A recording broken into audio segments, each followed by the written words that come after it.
Right now, someone somewhere is getting under your skin. Maybe it's your boss who takes credit for your work, your partner who never listens, or that person on social media who just has to argue with everything you post.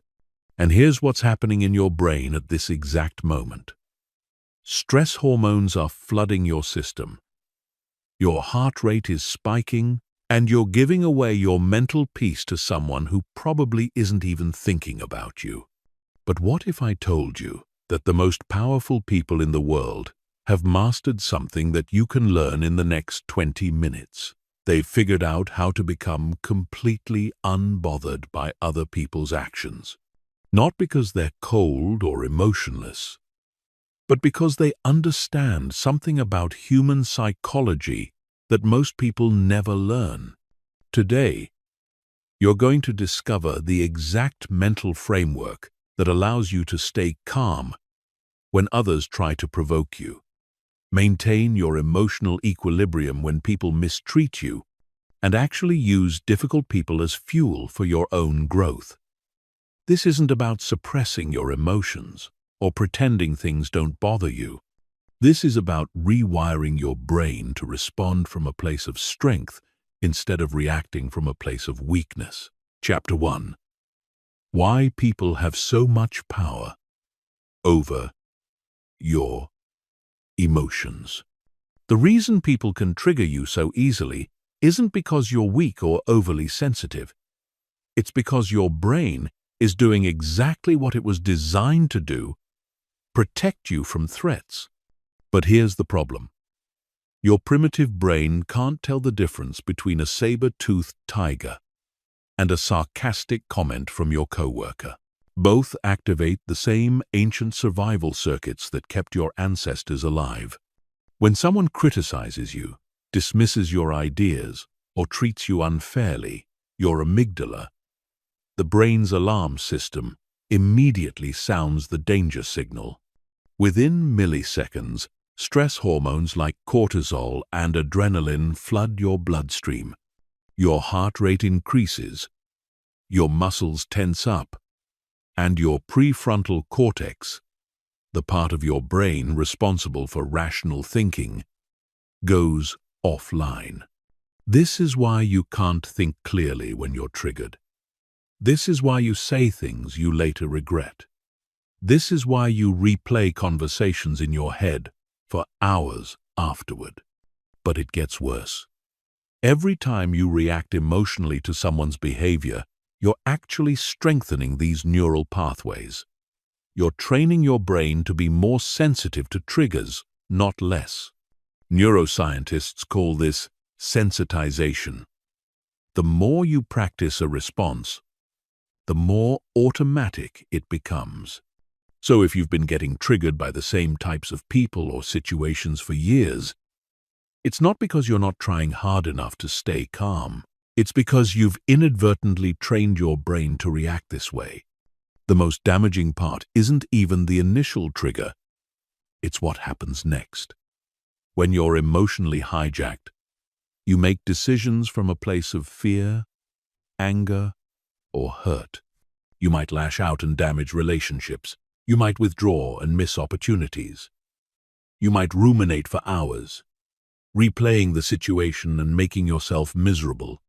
Meanwhile, the person who triggered you has moved on with their day, completely unaware of the mental chaos they've created in your head. This is why emotional triggers are so insidious. They don't just affect you in the moment, they ripple out and contaminate other areas of your life. You might snap at your family because your boss was difficult. You might avoid taking risks because someone once criticized your ideas. You might hold grudges that poison your relationships for years. The person who triggered you gets to live rent-free in your head, influencing your decisions and limiting your potential. Most people think the solution is to avoid difficult people or situations, but that's impossible and ineffective. Difficult people are everywhere, and if you're going to achieve anything meaningful in life, You're going to encounter criticism, rejection, and mistreatment. The real solution is to change your relationship with these triggers. Instead of seeing them as threats to avoid, you need to see them as opportunities to build psychological strength. Think about physical fitness for a moment. Your muscles don't grow when you're comfortable. They grow when they're stressed. When you lift weights, you're actually creating tiny tears in your muscle fibers.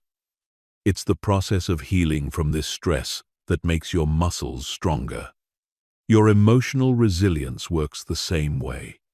Every trigger is an opportunity to strengthen your psychological muscles. Every difficult person is a chance to practice emotional regulation. Every challenging situation is training for the bigger challenges that lie ahead. The people who seem naturally unbothered by others aren't born with some special gene that makes them immune to triggers. They've simply learned to reframe their relationship with difficult people and situations. They understand that getting triggered is a choice, not an automatic response. They know that other people's behavior says everything about them and nothing about you. And most importantly, they've trained their brains to respond instead of react. Chapter 2. The hidden cost of being emotionally reactive. Most people have no idea how much their emotional reactivity is costing them. They think getting triggered is just a minor annoyance, a momentary loss of composure that doesn't really matter in the long run. But the truth is far more serious. Emotional reactivity doesn't just steal your peace of mind. It systematically destroys your potential, sabotages your relationships, and keeps you trapped in patterns that prevent you from becoming the person you're capable of being. Let's start with what happens in your brain when you're chronically reactive. Every time you get triggered, your body floods your system with stress hormones. This isn't just uncomfortable, it's literally toxic. Chronic stress shrinks the prefrontal cortex, the part of your brain responsible for executive function, emotional regulation, and complex thinking. At the same time, it enlarges the amygdala, making you even more sensitive to triggers. So the more you react emotionally, the less capable you become of thinking clearly, and the more likely you are to react emotionally in the future. It's a vicious cycle that gets worse over time. But the cognitive damage is just the beginning. Chronic emotional reactivity wreaks havoc on your physical health. Studies show that people who frequently experience anger, frustration, and stress have higher rates of heart disease, stroke, and immune system dysfunction. They age faster, sleep worse, and die younger. When you let other people trigger you, you're not just giving them power over your emotions, you're giving them power over your physical health and longevity. The career consequences are equally devastating. Emotionally reactive people are passed over for promotions, excluded from important projects, and often labeled as difficult to work with. They burn bridges with colleagues, make impulsive decisions that hurt their reputation, and miss opportunities because they're too busy managing their emotional chaos. Meanwhile, their calmer colleagues advance steadily, not because they're more talented, but because they're more emotionally regulated. In relationships, reactivity is poison. When you're constantly triggered by your partner's behavior, you create an atmosphere of tension and walking on eggshells. Your children learn that emotions are dangerous and unpredictable. Your friends start avoiding you because they never know what's going to set you off. You become the person others have to manage and tiptoe around, which gradually erodes respect and intimacy. Perhaps most tragically, emotional reactivity robs you of your authentic power. When you react to triggers, you're not responding from your highest self. You're responding from your wounds, fears, and unprocessed emotions. You become predictable and easy to manipulate. People learn exactly which buttons to push to get a reaction from you. And whether they do it consciously or not, they end up controlling your emotional state. Think about the most influential people you know, the leaders, innovators, and game changers who actually make things happen in the world. What do they all have in common? They don't let other people's opinions, criticism, or behavior derail them from their mission. They've learned to stay centered and focused regardless of external circumstances. This isn't because they don't care what people think. It's because they understand that their emotional state is their responsibility, not anyone else's.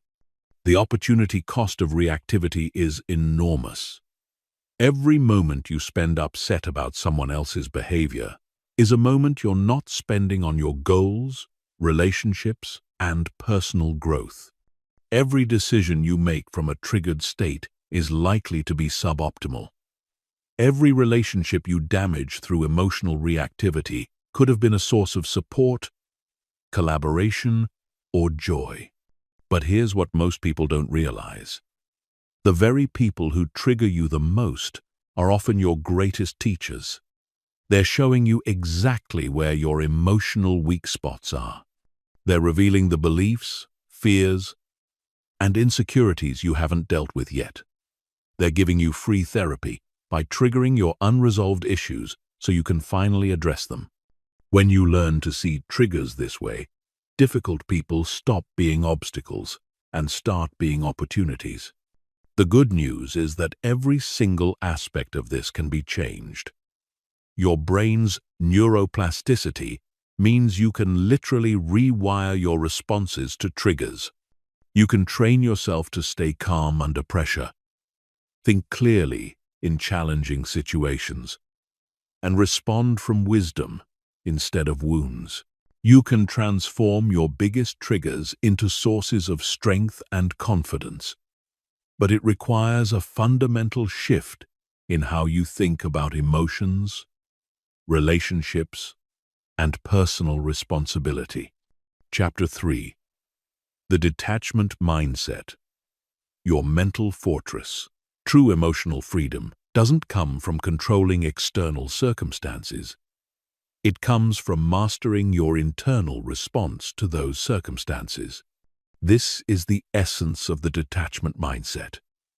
The understanding that you are not at the mercy of other people's actions, words, or energy. You are the sovereign ruler of your own emotional territory, and no one can enter that space without your permission. Detachment doesn't mean becoming cold, unfeeling, or disconnected from life. It's quite the opposite.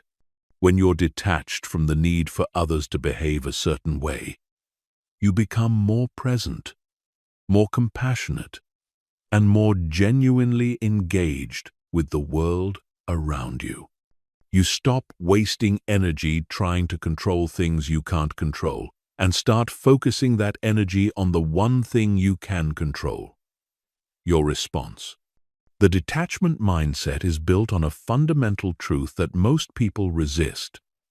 Other people's behavior is about them, not about you. When someone is rude, critical, or dismissive, they're revealing something about their own internal state, their insecurities, fears, unprocessed emotions, or learned patterns. It has nothing to do with your worth, competence, or value as a person. But your ego doesn't want to accept this truth because it's addicted to making everything personal. Think about it this way. If someone is having a bad day and snaps at you, their behavior is a reflection of their emotional regulation skills, not your worthiness of respect. If someone criticizes your work, their criticism reveals their perspective, standards, and communication style, not the ultimate truth about your abilities. If someone tries to manipulate or control you, their behavior shows their level of emotional maturity, not your obligation to comply. The detached mindset allows you to observe other people's behavior with curiosity instead of defensiveness. Instead of thinking, "Why are they doing this to me?" you start thinking, "What's happening inside them that's causing this behavior?" This shift from personalizing to analyzing transforms you from a victim of circumstances into a student of human psychology. Every difficult interaction becomes data about human nature rather than evidence of your inadequacy. Detachment also means releasing your attachment to outcomes you can't control. Most emotional triggers stem from unmet expectations. You expect people to be fair, reasonable, considerate, or appreciative, and when they're not, you get triggered. But expectations are just premeditated resentments.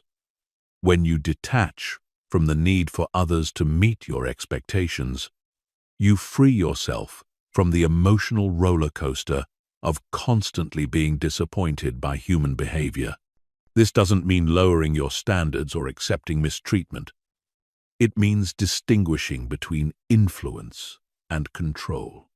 You can influence how people treat you through your boundaries, communication, and actions, but you can't control their choices, reactions, or attitudes.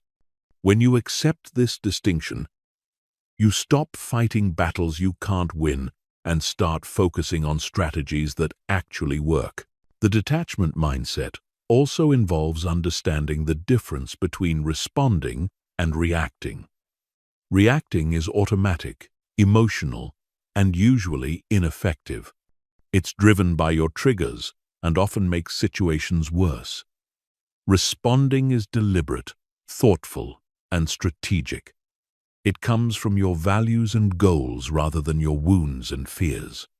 When you're detached, you have the mental space to choose your response instead of being hijacked by your reactions. Practicing detachment requires developing what psychologists call metacognition, the ability to think about your thinking. Instead of being lost in your emotions, you learn to observe them from a slight distance. You notice when you're getting triggered without immediately acting on that trigger. You become curious about your own patterns and reactions instead of being enslaved by them. One powerful technique for building detachment is to imagine yourself as a scientist studying human behavior. When someone triggers you, instead of taking it personally, get curious. What patterns do you notice in this person's behavior? What might be driving their actions? What can you learn about conflict, communication, or human nature from this interaction? This intellectual curiosity creates enough emotional distance to prevent triggers from hijacking your rational mind. Another key aspect of detachment is understanding that you don't need others to validate your worth, opinions, or choices. Most triggers occur because we're unconsciously seeking approval or fearing disapproval from others. When you're truly detached, you validate yourself. You know your own value independent of others' opinions. You make decisions based on your own judgment, rather than trying to please everyone around you. The detachment mindset ultimately transforms your relationship with all of life's challenges. Instead of being a victim of circumstances, you become the calm observer who can navigate any storm. Instead of being reactive and unpredictable, you become steady and reliable. Instead of giving your power away to anyone who knows how to push your buttons, you maintain sovereignty over your own emotional state. Chapter 4. The Science of Emotional Regulation rewiring your responses. Your brain is remarkably plastic. It's constantly rewiring itself based on your experiences, thoughts, and behaviors. This means that every time you react emotionally to a trigger, you're strengthening the neural pathways that make you more likely to react the same way in the future. But it also means you can deliberately rewire these pathways to create new, more empowering responses.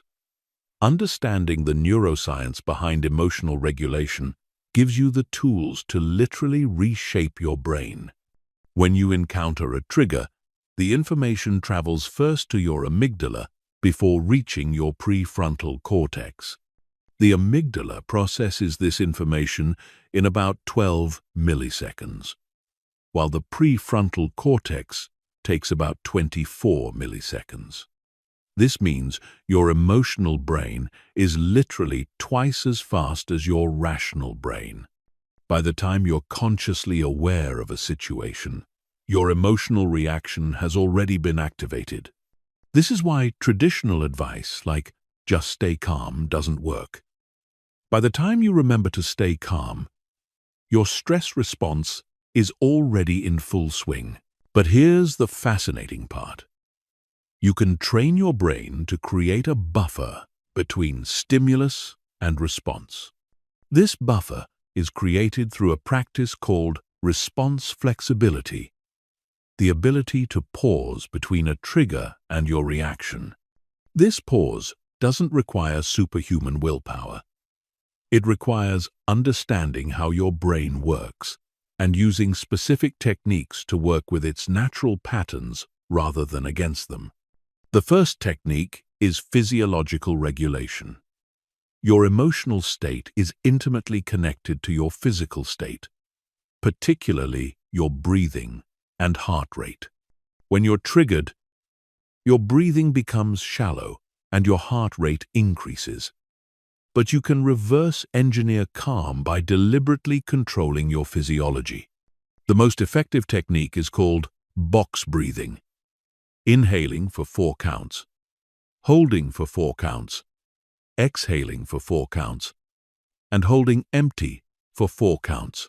This pattern activates your parasympathetic nervous system, which is responsible for the rest and digest response that counteracts stress. The second technique is cognitive reframing, changing the meaning you assign to triggering events. Your brain doesn't respond to reality. It responds to your interpretation of reality. 2 people can experience the exact same event and have completely different emotional responses based on how they frame the situation. When someone criticizes you, you can frame it as an attack on your worth, or you can frame it as information about their perspective.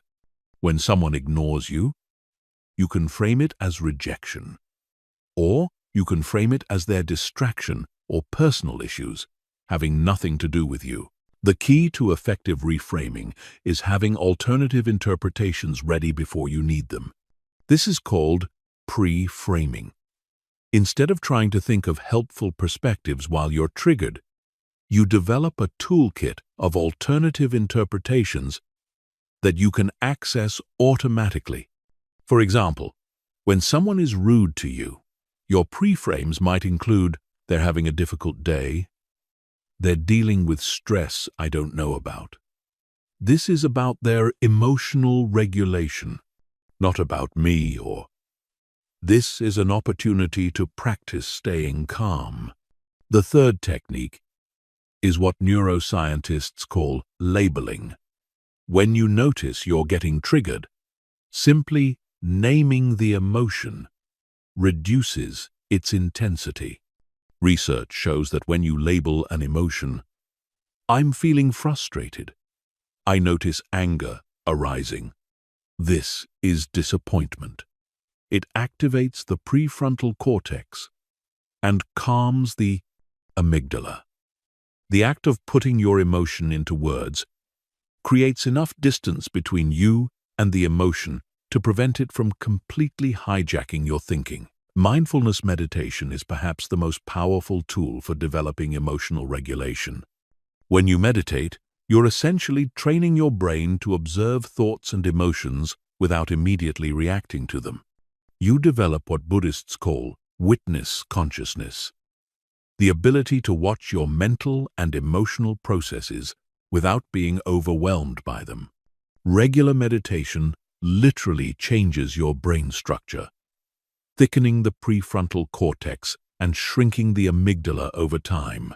But you don't need to sit in lotus position for hours to develop emotional regulation. You can practice mindfulness throughout your day by simply paying attention to your thoughts, emotions, and physical sensations without judgment. When you notice tension in your shoulders, you can breathe into that area and consciously relax. When you notice anxious thoughts, you can observe them like clouds passing through the sky, rather than getting caught up in their content. Another powerful technique is called temporal distancing. Imagining how you'll feel about the triggering situation in different time frames. Ask yourself, how important will this be in a week, in a month, in a year?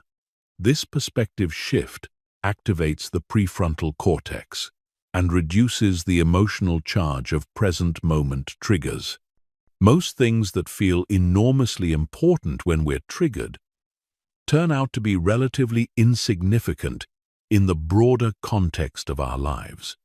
The practice of emotional regulation also involves building tolerance for discomfort. Many people react to triggers because they can't tolerate the uncomfortable sensations that arise in their body. They need to do something, anything, to make the discomfort go away. But learning to sit with discomfort without immediately trying to escape it builds tremendous emotional resilience. You realize that emotions, no matter how intense, are temporary. They arise, peak, and naturally subside if you don't feed them with resistance or reactive behavior. Progressive muscle relaxation is another valuable technique. When you're triggered, your body holds tension in specific areas, usually your jaw, shoulders, and stomach. By systematically tensing and then releasing different muscle groups, you can teach your body how to release stress and return to a state of calm. This physical relaxation sends signals to your brain that you're safe, which helps regulate your emotional response. Chapter 5. Reframing triggers as growth opportunities. The most profound shift in dealing with difficult people comes when you stop seeing triggers as problems to avoid and start seeing them as opportunities for growth. This isn't just positive thinking or spiritual bypassing. It's a practical recognition that the people who challenge you the most are often the ones who contribute most to your emotional development, self-awareness, and personal strength. Every trigger reveals something important about your inner landscape. It shows you where you still have emotional work to do, what beliefs need updating, and which areas of your personality need strengthening.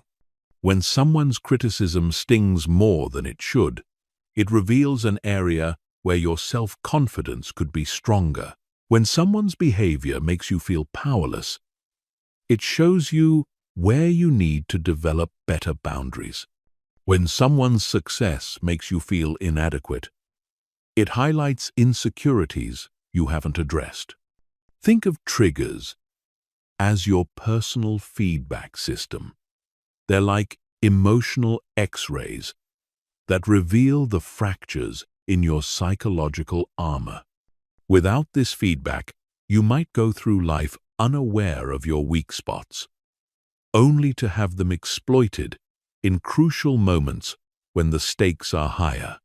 The person who triggers you in a low-stakes situation is actually preparing you for high-stakes situations where emotional regulation could make the difference between success and failure. This reframe transforms your relationship with difficult people entirely. Instead of dreading encounters with challenging individuals, you can approach them with curiosity and even gratitude. They're providing you with free training in emotional resilience, conflict resolution, and self-mastery. They're helping you develop skills that will serve you in every area of your life: leadership, relationships, parenting, and personal achievement. Consider how athletes use resistance training to build strength. They don't avoid heavy weights because they're uncomfortable. They seek them out because they know that progressive resistance is what builds muscle. Emotional triggers work the same way. Each time you successfully regulate your emotions in the face of a trigger, you're building psychological muscle. You're proving to yourself that you can stay centered under pressure, which builds genuine confidence and self-respect. The key to reframing triggers effectively is to look for the specific lesson or growth opportunity in each situation. When someone dismisses your ideas, the growth opportunity might be learning to communicate more persuasively, developing thicker skin for criticism, or recognizing that not everyone will appreciate your perspective. When someone tries to manipulate you, the growth opportunity might be strengthening your boundaries, improving your ability to detect manipulation, or practicing assertive communication. This approach also helps you develop compassion for difficult people. When you understand that their challenging behavior often stems from their own unhealed wounds, unmet needs, or immature coping mechanisms, it becomes easier to respond with wisdom rather than reactivity. You realize that hurt people, and their behavior is more about their internal struggle than about you personally. One powerful reframing technique is to ask yourself, what would someone who has already mastered this challenge do in this situation? This question immediately shifts you out of victim mode and into growth mode. Instead of focusing on how unfair or difficult the situation is, you start focusing on how you can handle it more skillfully. You begin to embody the person you want to become, rather than reacting from who you used to be. Another valuable reframe is to see difficult people as your personal trainers for emotional fitness. Just as a physical trainer pushes you beyond your comfort zone to help you grow stronger, difficult people push you beyond your emotional comfort zone to help you develop greater resilience, patience, and wisdom. They're not your enemies. They're unknowing allies in your personal development journey. The practice of finding lessons in triggers also develops a crucial life skill: the ability to extract value from any situation. This skill serves you far beyond dealing with difficult people. It helps you bounce back from failures faster, learn from mistakes more effectively, and maintain optimism in the face of setbacks. You become someone who can find opportunity in any challenge and strength in any struggle. Reframing triggers as growth opportunities also prevents you from taking other people's behavior too personally. When you're focused on what you can learn from a situation, you're less likely to get caught up in ego battles or emotional drama. You maintain your perspective and emotional equilibrium because you're playing a different game. Not the game of being right or being liked, but the game of becoming stronger and wiser. This shift in perspective often creates a paradoxical effect. When you stop being triggered by difficult people, they often start treating you better. When you're no longer reactive, you're no longer as interesting to manipulate. When you respond with calm confidence instead of defensiveness, you command more respect. When you're genuinely curious about their perspective instead of fighting them, they often become more reasonable and collaborative. Remember that personal growth is not a destination but a lifelong journey. There will always be new triggers to work with, deeper levels of emotional mastery to develop, and more sophisticated ways to handle challenging people and situations. Each trigger is an invitation to level up, to become more of who you're capable of being. The person who can remain calm, centered, and responsive in the face of any challenge is someone who can achieve anything they set their mind to. Chapter 6. Building psychological boundaries that can't be crossed. The most emotionally resilient people have something that reactive people lack: unshakable psychological boundaries. These aren't just rules about what behavior you'll accept. They're internal structures that protect your emotional well-being regardless of how others choose to behave. When you have strong psychological boundaries, other people's dysfunction bounces off you instead of penetrating your emotional core. Most people think boundaries are about controlling others, but that's backwards. Real boundaries are about controlling yourself, specifically controlling your responses to other people's choices. When someone violates your boundary, the boundary isn't what stops them, it's what determines how you respond. A person with weak boundaries gets pulled into drama, arguments, and emotional chaos. A person with strong boundaries remains centered and chooses their response strategically. The first type of boundary you need is an energy boundary. This means you don't absorb other people's emotions as if they were your own. Many people are emotional sponges. They walk into a room and immediately pick up on everyone else's stress, anger, or anxiety. They think this makes them empathetic, but it actually makes them ineffective. You can't help someone who's drowning if you jump in the water and start drowning too. Energy boundaries require you to distinguish between empathy and emotional contagion. Empathy means you understand what someone else is feeling without feeling it yourself. Emotional contagion means their emotions literally infect your emotional state. When you maintain energy boundaries, you can recognize that someone is upset, angry, or stressed without allowing their emotional state to contaminate yours. You remain a calm, stable presence that can actually help them regulate instead of adding to the chaos.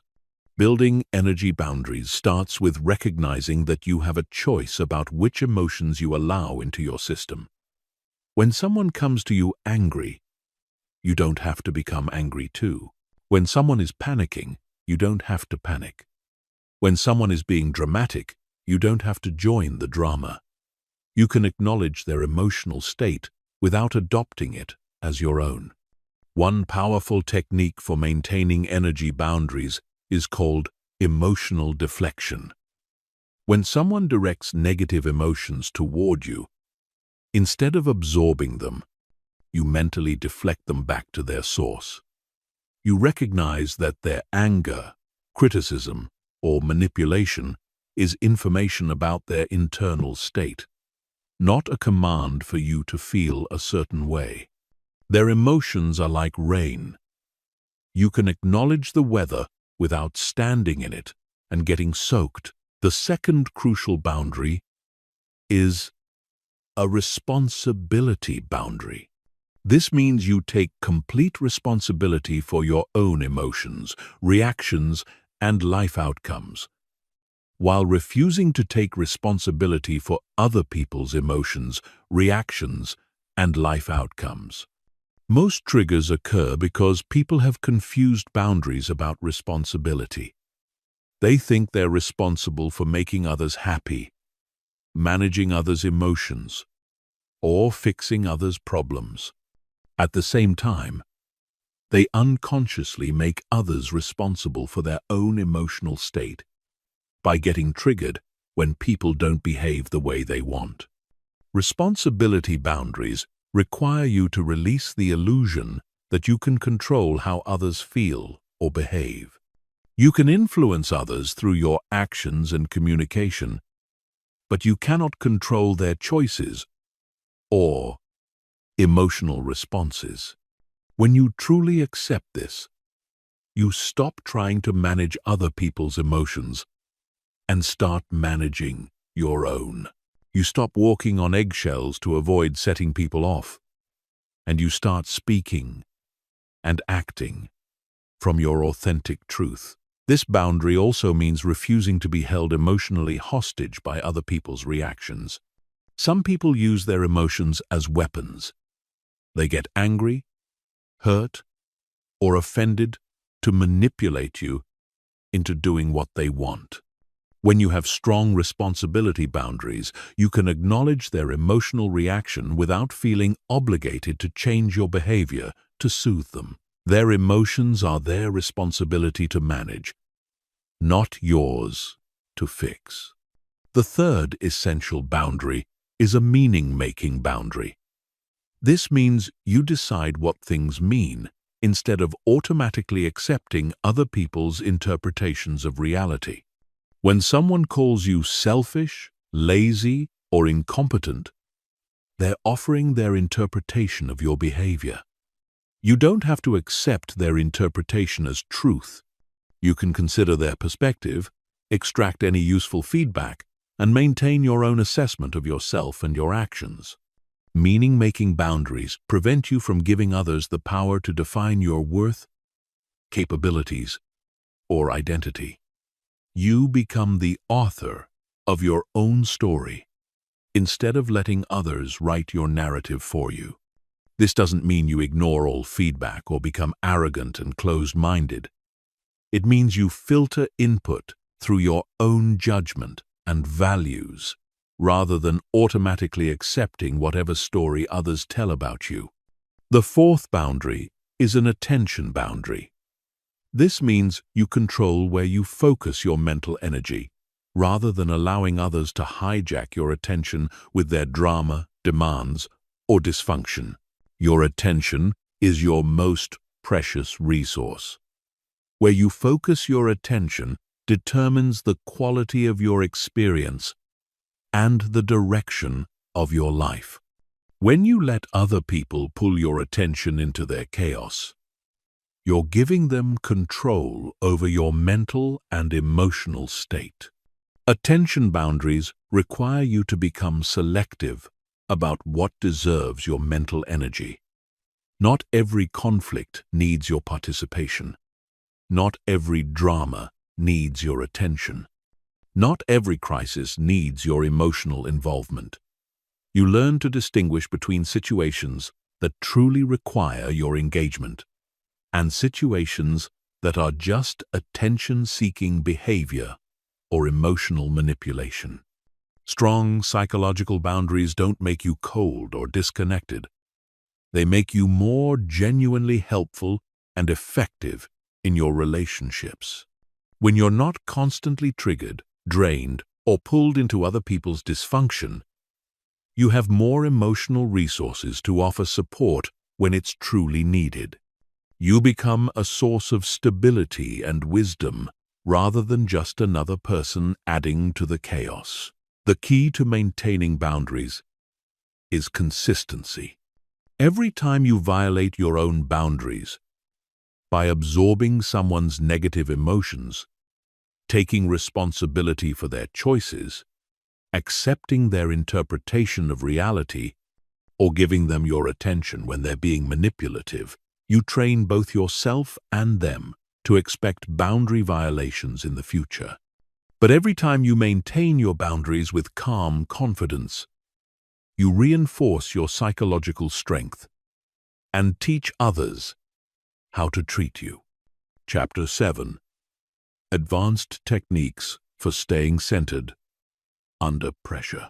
When you're dealing with truly challenging people or high-stakes situations, basic emotional regulation techniques may not be enough. You need advanced mental strategies that work even when you're under intense pressure, facing persistent provocation, or dealing with skilled manipulators. These techniques are used by negotiators, emergency responders, and high-performance professionals who must maintain composure regardless of external circumstances. The first advanced technique is called emotional Aikido. In martial arts, Aikido teaches you to redirect an opponent's force rather than meeting it with force. Emotional Aikido works the same way. Instead of resisting or fighting someone's negative energy, you redirect it in a way that serves you. When someone comes at you with anger, instead of matching their anger or trying to calm them down, you redirect their energy by getting curious about their perspective. When someone tries to provoke you with insults, you redirect by focusing on what their behavior reveals about them, rather than taking it personally. The key to emotional Aikido is remaining fluid rather than rigid. Rigid responses create resistance and escalation. Fluid responses absorb and redirect energy without creating friction. For example, if someone accuses you of being incompetent, a rigid response might be to defend your competence or attack their credibility. A fluid response might be, "It sounds like you have some concerns about my approach. Help me understand what specific results you're looking for." This redirects their attack energy into constructive dialogue. The second technique is perspective stacking. This involves rapidly shifting through multiple perspectives on the same situation to prevent any single interpretation from triggering you. When someone treats you rudely, you might stack these perspectives. This person is having a difficult day. They might be dealing with problems I know nothing about. This is teaching me patience. This is practice for handling more challenging situations. Their behavior says nothing about my worth. And this is actually useful feedback about their character. By rapidly cycling through multiple perspectives, you prevent your mind from fixating on the most triggering interpretation. You also train your brain to automatically generate alternative explanations for people's behavior, which builds emotional resilience over time. The goal isn't to find the right perspective, but to maintain cognitive flexibility and emotional stability. The third advanced technique is strategic vulnerability. Most people think vulnerability makes them weak and targetable, but strategic vulnerability actually makes you less triggerable and more influential. When you're comfortable acknowledging your mistakes, limitations, or emotional responses, you take away others' power to use these things against you. If someone tries to embarrass you by pointing out your flaws, you can disarm them by agreeing, "You're absolutely right. I do struggle with that sometimes. I'm working on improving it." Strategic vulnerability also builds authentic connection and trust. When you're not defensive or pretending to be perfect, people feel safer around you. They're more likely to be honest and collaborative rather than adversarial. Paradoxically, showing appropriate vulnerability makes you appear more confident and self-assured, not less. The fourth technique is temporal anchoring. This involves mentally anchoring yourself to a broader time frame when dealing with triggers in the moment. When someone's behavior is getting under your skin, you remind yourself of your long-term goals, values, and vision for your life. You ask yourself, how does this moment fit into the bigger picture of who I'm becoming? Or will this matter in the context of what I'm trying to achieve this year? Temporal anchoring prevents you from getting lost in the drama of the moment by connecting you to something larger and more meaningful. It helps you maintain perspective when emotions are running high and makes it easier to respond strategically rather than reactively. It's particularly powerful when dealing with people who are trying to bait you into arguments or emotional reactions. The fifth advanced technique is energy transmutation. Instead of trying to suppress or avoid negative emotions when they arise, you learn to transform them into useful energy. Anger can be transmuted into determination. Frustration can become focused, problem-solving energy. Hurt can be transformed into compassion for others who are struggling. Anxiety can become heightened awareness and preparation. This technique requires practice and self-awareness, but it's incredibly powerful. Instead of being drained by difficult emotions, you learn to harness their energy for constructive purposes.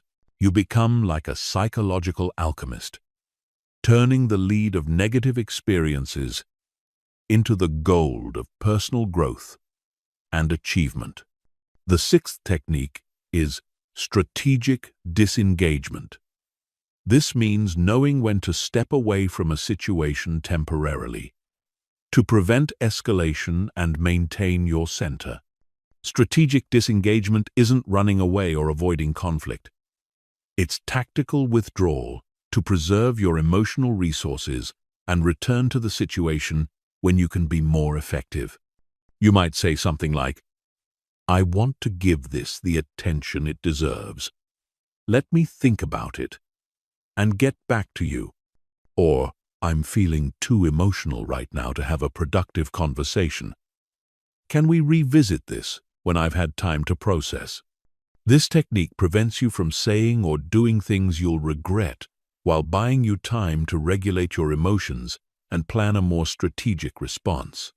It also models emotional maturity and self-awareness, which often influences others to approach the situation more thoughtfully as well. The seventh advanced technique is cognitive reappraisal in real time. This involves immediately reframing triggering events as they happen, without waiting for your emotions to calm down. You train yourself to automatically ask empowering questions. How can I use this? What can I learn from this? How is this making me stronger? What would someone I admire do in this situation? These questions redirect your mind from victim mode to learner mode instantly. Real-time reappraisal requires practice, but it becomes automatic over time. Eventually, your brain starts looking for opportunities and lessons in challenging situations without conscious effort. This transforms you into someone who thrives under pressure rather than being crushed by it. Chapter 8. The 4 types of difficult people and how to handle each. Not all difficult people are the same, and one-size-fits-all approaches often backfire. Understanding the psychology behind different types of challenging behavior allows you to tailor your responses for maximum effectiveness. Each type of difficult person has specific triggers, motivations, and vulnerabilities that you can work with rather than against. The first type is the controller. Controllers have an overwhelming need to be in charge and make decisions for others. They micromanage, give unsolicited advice, and become agitated when others don't follow their directions. Their behavior stems from deep insecurity and fear of losing control. They believe that if they're not managing every detail, something bad will happen. Controllers often experienced chaos or unpredictability in their past, so control has become their primary coping mechanism. When dealing with controllers, the key is to give them a sense of control while maintaining your own autonomy. You can do this by offering choices rather than forcing them to accept only one option. Instead of saying, "I'm going to do it this way," you might say, "I see 2 possible approaches here. Which one do you think would work better?" This makes them feel involved in the decision-making process while still allowing you to guide the outcome. Another effective strategy with controllers is to acknowledge their expertise and ask for their input in areas where their control needs are legitimate. You have more experience with this than I do. What would you suggest? This satisfies their need to be the expert while building cooperation rather than resistance. The goal isn't to enable their controlling behavior, but to channel it in productive directions. The second type is the attention seeker. These individuals have an insatiable need for attention, validation, and drama. They interrupt conversations to make it about them, create crises that require others to rescue them, and become upset when they're not the center of attention. Their behavior stems from deep insecurity and fear of being ignored or forgotten. They learned early that dramatic behavior gets attention, even if it's negative attention. With attention seekers, the strategy is to give them positive attention for appropriate behavior while refusing to reward dramatic or manipulative behavior. When they're behaving normally, acknowledge them, ask their opinion, or show interest in their thoughts. When they're creating drama, don't take the bait. Respond calmly and briefly. Then redirect your attention elsewhere. For example, if an attention seeker creates a crisis and demands immediate help, you might respond, "That sounds stressful. Let me know what you decide to do about it." This acknowledges their situation without getting pulled into their drama.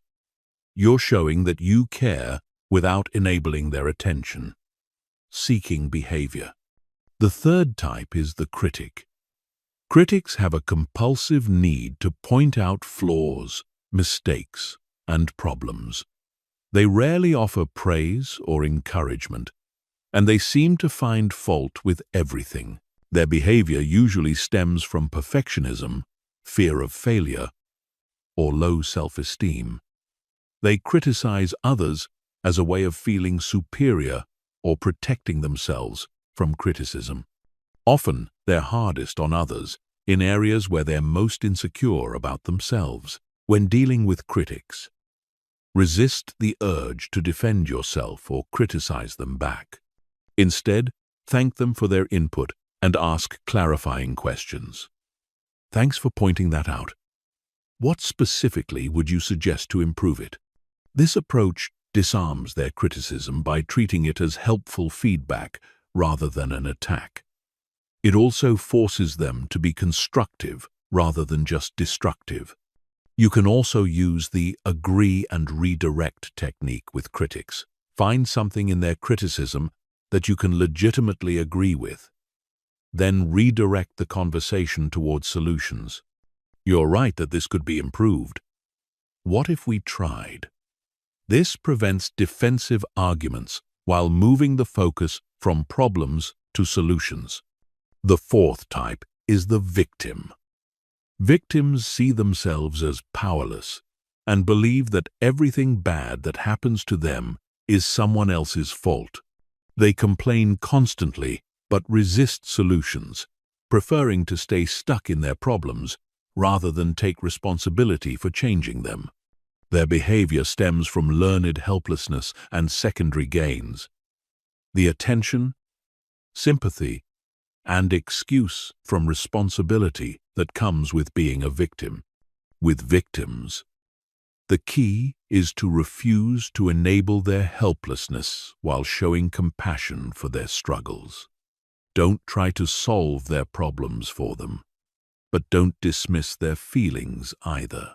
Instead, ask questions that encourage them to think about their own power and options. That sounds really difficult.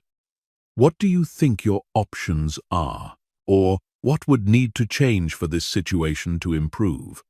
Avoid giving advice to victims unless they specifically ask for it, because they'll usually reject it and explain why it won't work. Instead, listen empathetically. but don't get pulled into endless problem discussions. Set time boundaries around these conversations. I have about 10 minutes to talk. What's the most important thing you want me to know? Remember that people often combine elements of multiple types, and their behavior may change depending on stress levels, circumstances, or their relationship with you. The key is to stay flexible and adjust your approach based on what you observe working in each specific situation. Understanding these patterns also helps you avoid taking their behavior personally. When you recognize that the controller's need to manage you stems from their own anxiety, the attention seeker's drama comes from their insecurity, the critic's negativity reflects their perfectionism, and the victim's complaints come from their sense of powerlessness, you can respond with strategic compassion rather than reactive frustration. Most importantly, maintain your own boundaries and well-being, regardless of which type you're dealing with. You can understand someone's psychology and respond skillfully without sacrificing your own emotional health or enabling their dysfunction. The goal is always to interact in a way that preserves your peace of mind while maximizing the chances of a positive outcome. Chapter 9. The power of non-reactive responses that disarm any attack. When someone attacks you verbally, criticizes your character, or tries to provoke you into an argument, your response in that moment determines whether the situation escalates or de-escalates. Most people either fight back, which creates more conflict, or shut down, which can be seen as weakness. But there's a third option that few people know about: the non-reactive response that completely disarms the attack and often transforms the entire dynamic. Non-reactive responses work because they refuse to play the game that the other person is trying to start. When someone attacks you, they're unconsciously expecting you to defend, counterattack, or collapse. These are the only responses they know how to handle. When you respond with calm curiosity, genuine concern for their well-being, or strategic vulnerability, you break the pattern they're expecting and force them to shift into a different mode of interaction. The first type of non-reactive response is the curious inquiry. When someone makes a hostile or critical comment, instead of defending yourself or attacking back, you respond with genuine curiosity about their perspective. That's interesting. Help me understand what you mean by that. Or, it sounds like you have some strong feelings about this. Can you tell me more about where that's coming from? This response is powerful because it transforms you from an adversary into an investigator. You're no longer someone they need to fight. You're someone who's interested in understanding them. Most people are so rarely truly listened to that. When you respond with genuine curiosity, their hostility often melts away and is replaced by a desire to be understood. The key to making curious inquiry work is that your curiosity must be genuine, not sarcastic or condescending. You're not trying to trap them or make them look foolish. You're genuinely interested in understanding their perspective, even if you disagree with it. This requires letting go of your ego's need to be right and embracing the possibility that you might learn something valuable from their point of view. The second type of non-reactive response is emotional validation. This means acknowledging the emotions behind someone's words without necessarily agreeing with their content. It sounds like you're really frustrated about this. Or, I can see that this is important to you. You're validating their right to have feelings without validating their behavior or agreeing with their perspective. Emotional validation is incredibly disarming because most people attack when they feel unheard or misunderstood. When you acknowledge their emotional state, you're meeting their deeper need for recognition, which often eliminates their need to attack. They feel seen and heard, which is usually what they were trying to achieve through their aggressive behavior. The third type is strategic agreement. This involves finding something in their criticism or attack that you can legitimately agree with, then using that agreement as a bridge to more productive dialogue.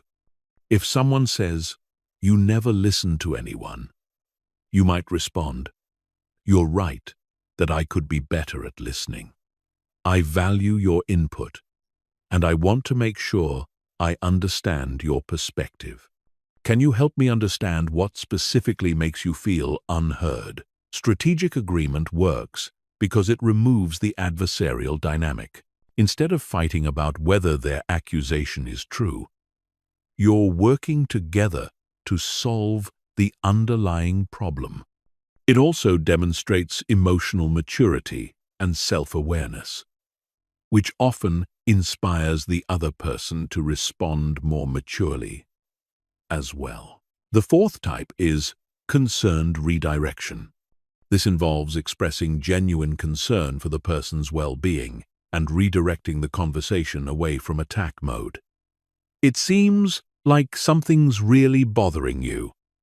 Is everything okay?" Or, "You seem stressed about something bigger than this. Do you want to talk about what's really going on?" This response works because it recognizes that most attacks are not really about the surface issue. They're usually the result of stress, frustration, or unmet needs in other areas of the person's life. When you address the underlying emotional state rather than the surface attack, you often discover what's really driving their behavior. The fifth type is graceful deflection. This involves acknowledging their comment without engaging with its hostile intent, then smoothly redirecting to more constructive territory. "I appreciate you sharing your thoughts. What would you like to see happen differently?" Or, "I hear that you're not happy with how things are going. What would a better outcome look like for you?" Graceful deflection allows you to acknowledge their communication without getting pulled into defensive arguments or personal attacks. You're staying focused on problem-solving and solution-finding rather than getting lost in who's right or wrong. The sixth type is transparent vulnerability. This involves honestly acknowledging your own feelings or limitations in response to their attack. "I have to admit, that stings to hear. I'm working on that area of my life, and I know I'm not perfect. Can you help me understand how I can improve?" Or, "I can see that I've upset you, and that wasn't my intention. What can I do to make this right?" Transparent vulnerability is perhaps the most powerful non-reactive response because it requires tremendous courage and creates immediate intimacy and connection. It's very difficult for someone to maintain an attacking stance when you respond with honest vulnerability. It transforms the dynamic from conflict to collaboration almost instantly. The key to all non-reactive responses is timing and authenticity. If you use these techniques manipulatively or sarcastically, they'll backfire. They work because they come from a place of genuine desire to understand, connect, and resolve the underlying issue. They require you to temporarily set aside your ego and focus on the relationship and the outcome you actually want. Remember that non-reactive responses don't guarantee that the other person will respond positively. Some people are so committed to conflict that they'll reject your attempts at de-escalation. But even in those cases, you'll have maintained your dignity, demonstrated emotional maturity, and avoided getting pulled into unnecessary drama. You'll also have given yourself and any observers a clear picture of who's actually interested in resolution and who's just looking for a fight. Chapter 10. Building your circle of influence through emotional mastery. One of the most profound shifts that occurs when you master emotional regulation is the transformation of your social environment. As you become less reactive and more centered, you naturally attract different types of people into your life while repelling those who thrive on drama and dysfunction. This isn't about becoming elitist or judgmental. It's about the natural law that like attracts like. When you operate from emotional maturity, you attract others who value emotional maturity. People are drawn to those who can remain calm under pressure, respond thoughtfully to challenges, and maintain their center regardless of external circumstances.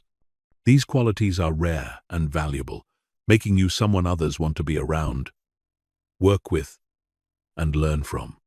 Conversely, people who thrive on drama, manipulation, and emotional chaos will find you less interesting because you don't provide the reactive responses they're seeking. This shift in your social environment has far-reaching effects on every area of your life. In your career, you'll find yourself working with more rational, collaborative people who make decisions based on merit rather than office politics or emotional manipulation.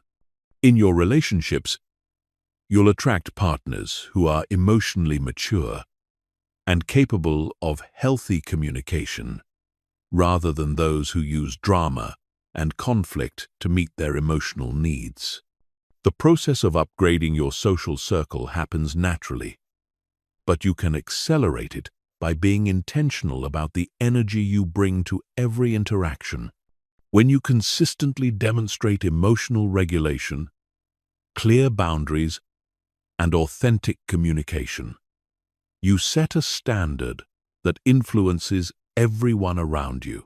Some people will rise to meet that standard, while others will naturally drift away because the dynamic no longer serves their dysfunction. Your emotional mastery also gives you tremendous influence in group settings. When tensions rise in meetings, family gatherings, or social situations, the person who can remain calm and facilitate constructive dialogue becomes the natural leader. People look to you for stability and guidance because you've proven that you can think clearly and respond wisely even when emotions are running high. This influence comes not from trying to control others but from mastering yourself. When you're not triggered by other people's behavior, you have the mental space to understand their perspectives, identify underlying needs, and suggest solutions that work for everyone. You become a bridge builder rather than a combatant, someone who can find common ground even in polarized situations. The key to building positive influence through emotional mastery is consistency. People need to know they can count on you to be steady, rational, and fair, regardless of circumstances. If you're calm and centered most of the time but occasionally blow up or become reactive, people will remember the exceptions more than the rule. Consistency builds trust, and trust is the foundation of genuine influence. Another crucial aspect of building influence through emotional mastery is learning to speak to people's higher nature rather than their lower impulses. Instead of appealing to fear, anger, or insecurity to motivate behavior, you inspire others by connecting with their values, aspirations, and desire to be their best selves. This creates sustainable motivation and genuine buy-in rather than temporary compliance based on pressure or manipulation. Your emotional mastery also models possibility for others. When people see someone who can remain unruffled by criticism, unmoved by drama, and focused on solutions rather than problems, it expands their sense of what's possible for themselves. You become living proof that emotional chaos is not an inevitable part of human interaction, that there's another way to navigate challenging relationships and difficult situations. This modeling effect is particularly powerful with children, employees, and anyone who looks up to you. They learn not from your words about how to handle difficult people, but from observing how you actually handle difficult people. When they see you respond to aggression with curiosity, meet criticism with openness, and transform conflict into collaboration, they internalize these strategies as possibilities for their own lives. Building influence through emotional mastery also requires strategic vulnerability and authentic connection. People don't trust or follow those who seem perfect or invulnerable. They connect with those who are genuinely human but who have learned to handle their humanity skillfully. Sharing appropriate struggles, admitting mistakes, and showing how you've learned from challenges creates the kind of authentic connection that generates real influence. The ultimate goal isn't to become influential for its own sake, but to create the kind of environment where everyone can thrive. When you use your emotional mastery to build others up rather than tear them down, to create safety rather than generate fear, and to facilitate growth rather than maintain control, you contribute to a more conscious and collaborative world. Remember that true influence is always in service of something greater than yourself. The emotional mastery you develop in dealing with difficult people isn't just for your own peace of mind. It's a gift you can offer to everyone around you. You become a source of stability in an unstable world, a voice of reason in emotional chaos, and a living example of what's possible when someone commits to growing beyond their triggers and reactions. Chapter 11. The daily practices that rewire your brain for unshakable calm. Emotional mastery isn't built through occasional efforts when you remember to stay calm. It's built through daily practices that systematically rewire your brain for resilience. Just as physical fitness requires consistent training, psychological fitness requires deliberate daily actions that strengthen your emotional regulation circuits and weaken your reactive patterns. The most emotionally resilient people have specific routines and practices that maintain their center regardless of external chaos. The foundation of emotional resilience is morning mental conditioning. The first hour of your day sets the tone for how you'll respond to challenges throughout the day. Most people wake up and immediately check their phones, flooding their minds with news, social media, and other people's agendas before they've even established their own mental state. This reactive approach to mornings creates a reactive approach to life. Instead, create a morning routine that puts you in control of your mental and emotional state from the moment you wake up. Start with 5 minutes of deep breathing or meditation to activate your parasympathetic nervous system and establish calm awareness. Follow this with visualization where you mentally rehearse handling challenging situations with grace and confidence.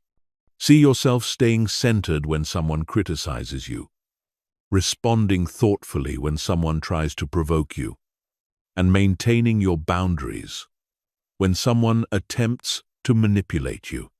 Mental rehearsal is one of the most powerful tools for emotional preparation because your brain doesn't distinguish between vivid mental experiences and actual experiences. When you repeatedly visualize yourself responding to triggers with calm confidence, you're literally programming your nervous system to respond that way in real situations. Professional athletes use this technique to improve performance under pressure, and you can use it to improve emotional performance under stress. The second crucial daily practice is strategic journaling. This isn't just writing about your feelings. It's analyzing your emotional patterns and responses with the goal of understanding and improving them. Each evening, spend 10 minutes reviewing your day through the lens of emotional mastery. What situations triggered you? How did you respond? What would you do differently next time? What patterns do you notice in your triggers? What growth opportunities did difficult people provide? This reflection process serves multiple functions. First, it helps you identify your specific trigger patterns so you can prepare for them more effectively. Second, it reinforces the lessons learned from challenging situations so you don't have to repeat the same mistakes. Third, it trains your brain to automatically look for learning opportunities in difficult situations, rather than just feeling victimized by them. Include in your journal practice a daily gratitude section specifically focused on difficult people and challenging situations. This might sound counterintuitive, but it's incredibly powerful. Write about how challenging people helped you practice patience, how stressful situations taught you resilience, or how conflicts revealed areas for growth. This practice rewires your brain to see difficulties as gifts rather than curses, which fundamentally changes your emotional response to them. The third essential practice is progressive stress inoculation. This involves deliberately exposing yourself to small, manageable challenges to build your tolerance for larger ones. Just as vaccines expose you to weakened versions of diseases to build immunity, progressive stress inoculation exposes you to controlled stress to build emotional immunity. This might involve having difficult conversations you've been avoiding, setting boundaries with people who make you uncomfortable, or speaking up in situations where you normally stay quiet. The key is to start small and gradually increase the difficulty as your confidence and skills improve. Each successful navigation of a challenging situation builds evidence that you can handle whatever life throws at you. You can also practice stress inoculation through deliberate discomfort exercises. Take cold showers to build tolerance for physical discomfort. Practice public speaking to build tolerance for social discomfort. Do challenging workouts to build tolerance for mental discomfort. These practices don't directly relate to emotional triggers, but they strengthen your general resilience and confidence in your ability to handle difficult situations.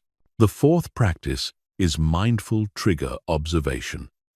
Throughout your day, pay attention to the moments when you feel your emotional state shifting.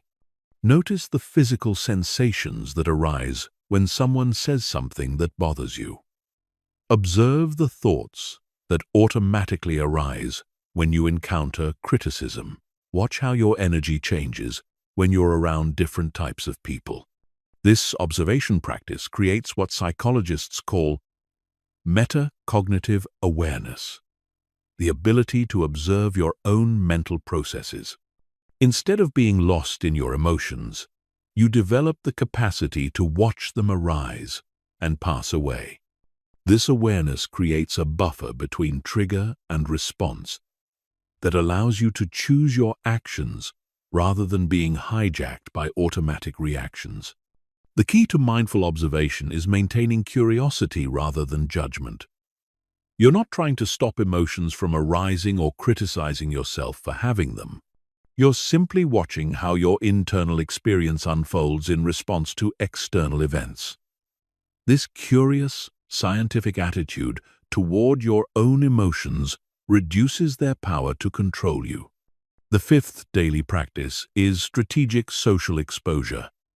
Instead of avoiding difficult people or challenging situations, deliberately seek them out in controlled doses. This doesn't mean surrounding yourself with toxic people, but it does mean not going out of your way to avoid every uncomfortable interaction. If there's someone at work who typically triggers you, Make an effort to have brief, pleasant interactions with them. If there's a type of social situation that makes you anxious, attend one occasionally. If there's a kind of conversation you usually avoid, practice initiating one in a low-stakes environment. Each positive navigation of a typically challenging situation builds confidence and reduces the emotional charge of similar future situations. The sixth practice is energy management throughout the day. Monitor your emotional energy levels and take proactive steps to maintain them.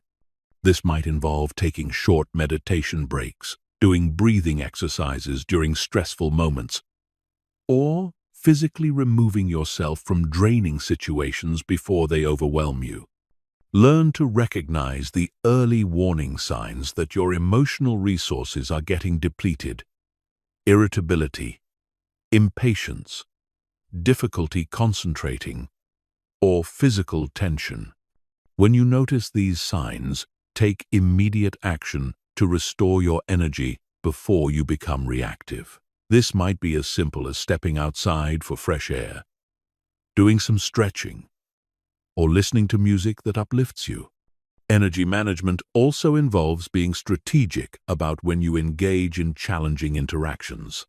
If possible, schedule difficult conversations for times when your emotional resources are highest, typically earlier in the day. Avoid making important decisions or having sensitive discussions when you're tired, hungry, or stressed from other situations. The seventh practice is evening integration and planning. Before bed, spend a few minutes integrating the lessons from your day and planning your approach for tomorrow. Review what worked well in challenging situations and what you want to improve. Set intentions for how you want to show up the next day. Visualize yourself handling potential challenges with grace and wisdom. This evening practice serves as both closure for the day and preparation for tomorrow. It ensures that you're continuously learning from your experiences and deliberately evolving your approach, rather than repeating the same patterns indefinitely. It also helps you sleep better because you've processed the day's experiences, rather than carrying unresolved emotional energy into your rest. Chapter 12. Transforming your relationship with criticism and rejection. Criticism and rejection are perhaps the most universal triggers that keep people trapped in reactive patterns. The fear of being judged, dismissed, or rejected drives most people-pleasing behavior, prevents authentic self-expression, and creates enormous stress in relationships and professional situations. But what if criticism and rejection weren't threats to be avoided, but valuable information to be processed? What if your response to negative feedback became a source of confidence rather than a source of anxiety? The first step in transforming your relationship with criticism is understanding why it triggers you so intensely. Criticism activates ancient survival circuits because, for most of human history, being rejected by the tribe meant death. Your brain is wired to interpret social rejection as a physical threat, which is why criticism can feel almost physically painful. Understanding this helps normalize your emotional response while empowering you to override it with conscious choice. Most people have an unconscious belief that criticism means something terrible about them, that they're inadequate, unworthy, or fundamentally flawed. But criticism actually means something about the person giving it, their standards, preferences, emotional state, communication style, and relationship with you. When someone criticizes your work, they're revealing their criteria for good work, not delivering the ultimate truth about your abilities. When someone rejects your ideas, they're showing their perspective and priorities, not proving that your ideas lack value.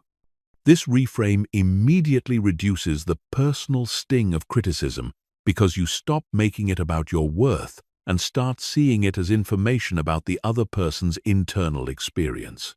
You can consider their feedback without accepting their judgment of your value as a person.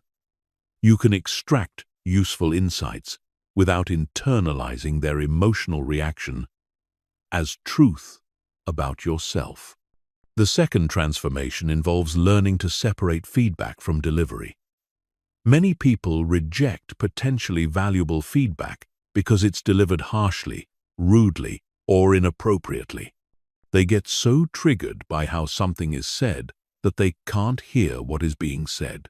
But developing emotional regulation allows you to filter content from delivery, extracting useful information regardless of how it's packaged. When someone gives you feedback in an attacking or condescending way, you can mentally translate it into more neutral language. If someone says, "You never pay attention to details," you can hear, "There are some detail-oriented areas where I think you could improve." If someone says, "Your presentation was boring," you can hear, "This person prefers a different style of presentation." This translation process allows you to receive the potentially valuable core message without being derailed by the emotional wrapper. The third transformation is developing evaluation criteria for criticism. Not all feedback is equally valuable, and part of emotional maturity is learning to discriminate between criticism worth considering and criticism worth dismissing. Ask yourself, does this person have expertise or experience relevant to what they're criticizing? Do they have my best interests at heart? Or are they projecting their own issues? Is their feedback specific and actionable, or vague and judgmental? Have they invested time in understanding my situation, or are they making superficial judgments?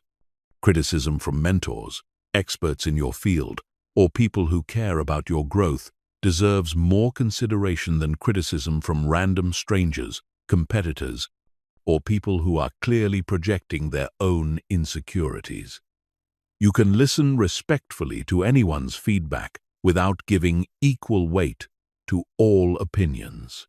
Developing discernment about whose opinions matter helps you stay open to valuable feedback while protecting yourself from toxic criticism. The fourth transformation involves learning to mine criticism for growth opportunities.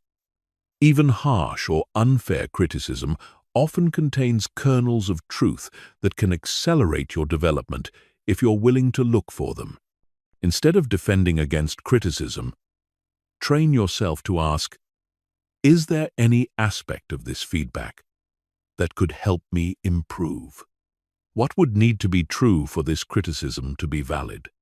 How could I use this feedback to become better at what I do? This treasure-hunting approach to criticism transforms it from a threat into a resource.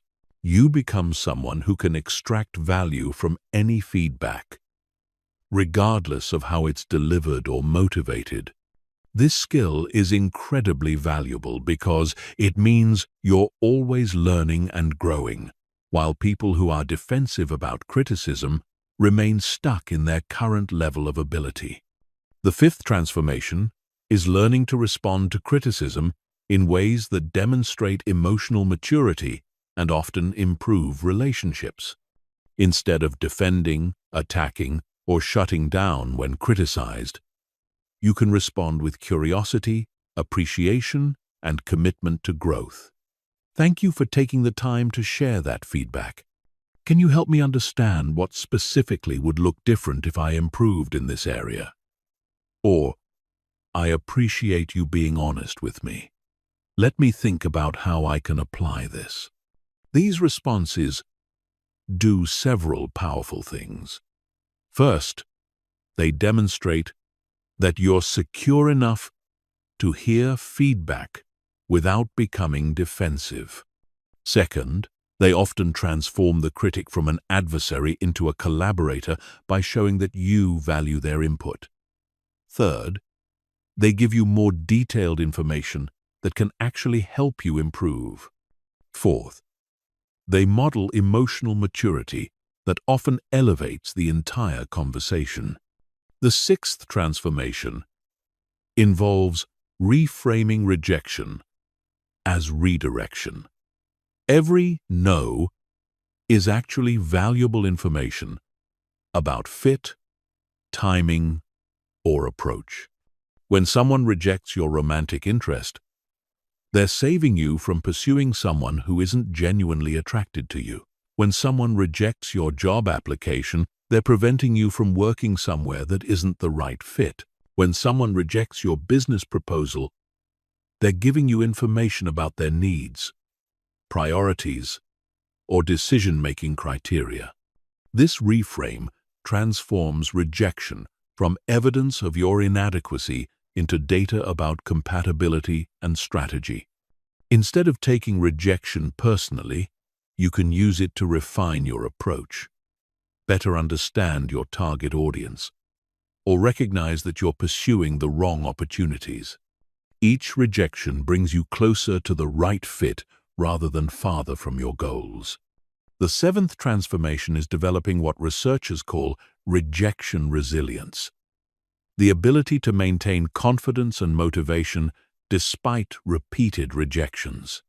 This involves understanding that rejection is a numbers game in most areas of life. Successful salespeople know that most prospects will say no. Successful entrepreneurs know that most investors will pass. Successful writers know that most publishers will reject their manuscripts. The key is having enough emotional resilience to continue putting yourself out there until you find the right matches. Rejection resilience is built by celebrating the process rather than just the outcomes. Instead of measuring your worth by how often you're accepted, measure it by how courageously you're putting yourself out there.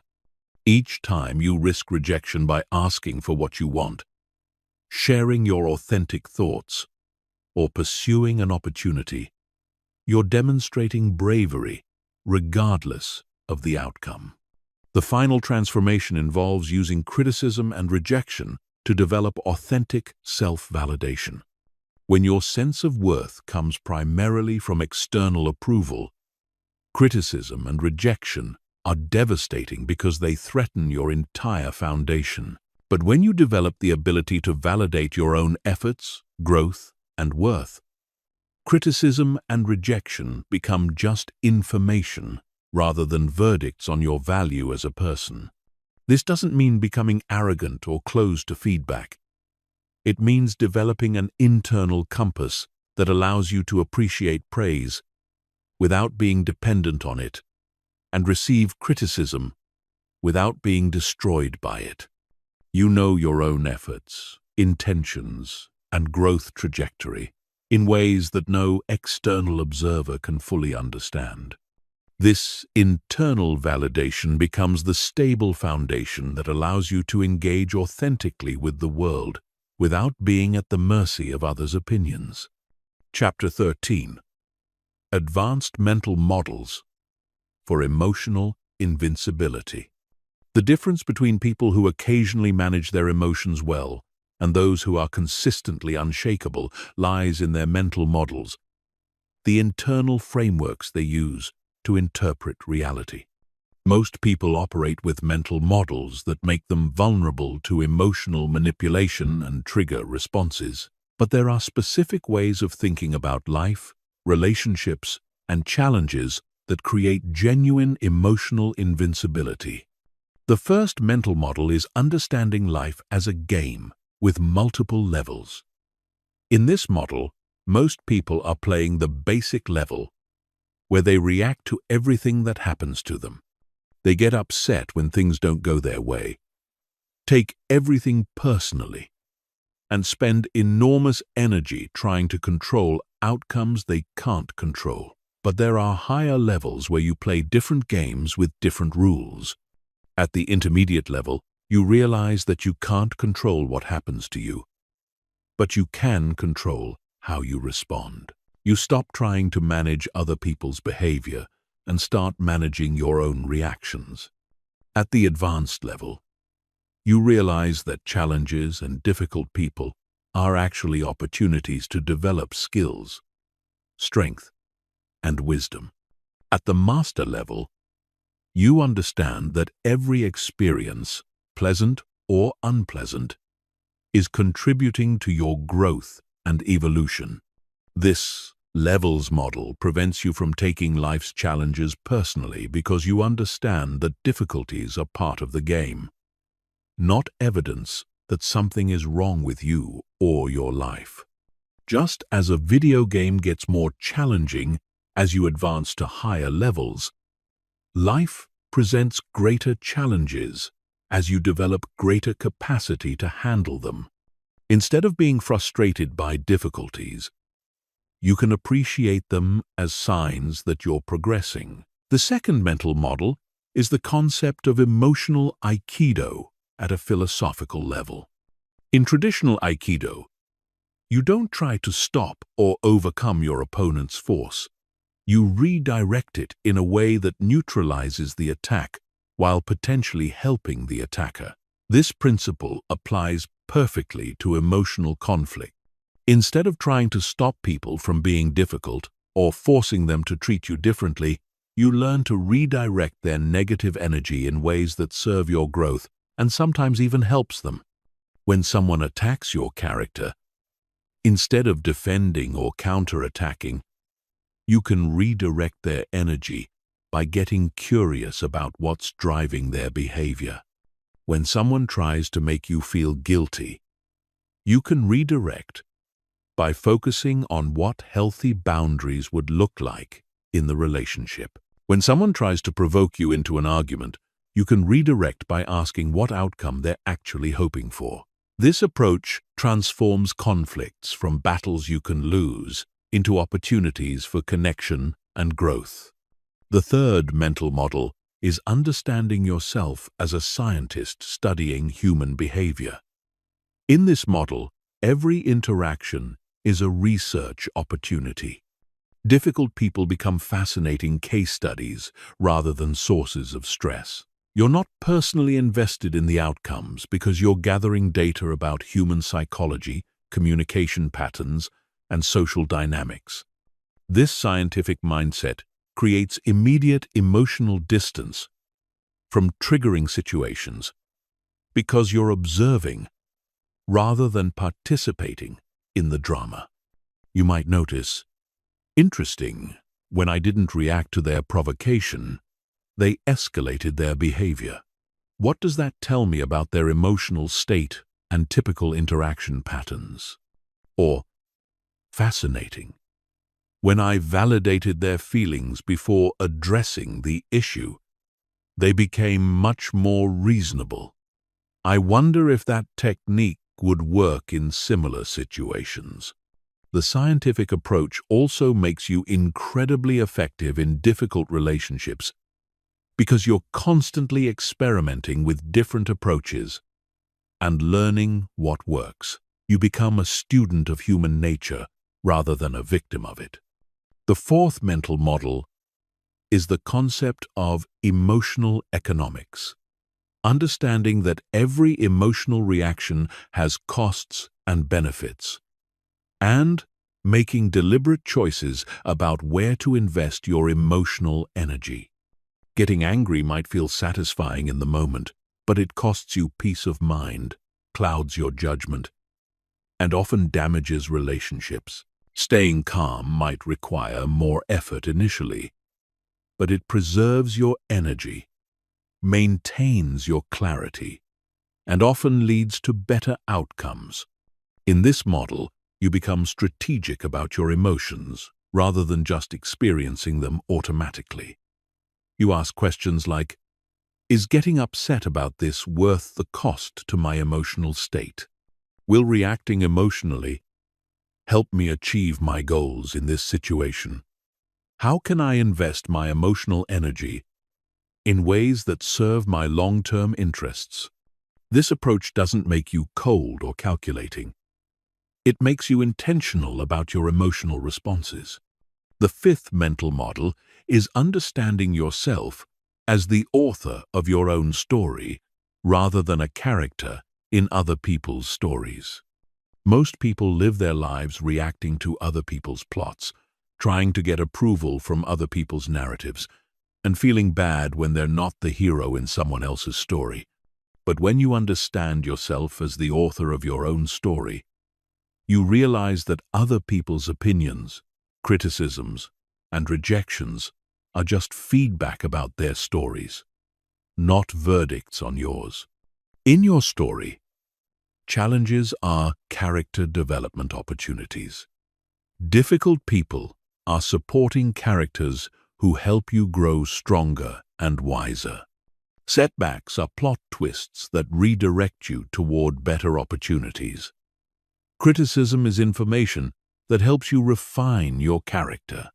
This authorship model gives you complete sovereignty over the meaning of your experiences and makes it impossible for others to write your narrative for you. The sixth mental model is understanding emotional mastery as a martial art that you practice daily.